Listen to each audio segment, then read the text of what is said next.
জীবন চলার পথে আপনি কি একেবারে ক্লান্ত হয়ে পড়েছেন? অফিসে ঝামেলা, ব্যবসায় লস, ফ্যামিলিতে বিভিন্ন ধরনের সমস্যা।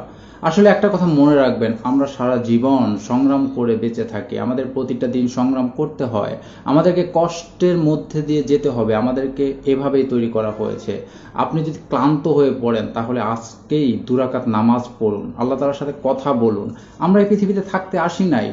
এই পৃথিবী আমাদের না, আমরা এই পৃথিবীকে ভালোবাসি না। আমাদের জন্য তো হুরেরা অপেক্ষা করছে। আমরা তো আনন্দিত হব সেদিন যেদিন আল্লাহ তাআলার সাথে সাক্ষাৎ হবে, যেদিন আল্লাহ তাআলাকে আমরা দেখব। এর চেয়ে আনন্দের কিছু আর কি আছে? যেদিন আল্লাহ তাআলা আমার নাম ধরে ডাকবে, যেদিন আল্লাহ তাআলা বলবে তোমাকে ক্ষমা করে দেওয়া হলো, প্রবেশ করো আমার জান্নাতে, সেদিন তো আসল শান্তিটা হবে। এই পৃথিবীর কোনো কিছু তো ক্লান্ত হবেন না, আঘাত আসবে, হৃদয়ে বিষাক্ত তীর বিঁধবে, বিভিন্ন ঝামেলা আসবেই এই পৃথিবীতে।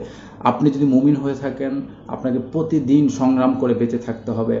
আপনাকে ঈমান নিয়ে বেঁচে থাকার জন্য চেষ্টা করতে হবে। ক্লান্ত হবেন না। আল্লাহ তাআলার কাছে দোয়া করুন, বেশি বেশি করে আস্তাগফিরুল্লাহ পড়ুন, ইস্তেগফার পড়ুন, দরুদ শরীফ পড়ুন। ইনশাআল্লাহ অবশ্যই আল্লাহ তাআলা আমাদেরকে ঈমান নিয়ে মৃত্যুবরণ করার তৌফিক দান করবেন। পৃথিবীর যত আঘাতগুলো আছে, এই আঘাতগুলো বিনিময়ে আল্লাহ তাআলা আমাদেরকে তার জান্নাত দিয়ে ধন্য করবেন ইনশাআল্লাহ।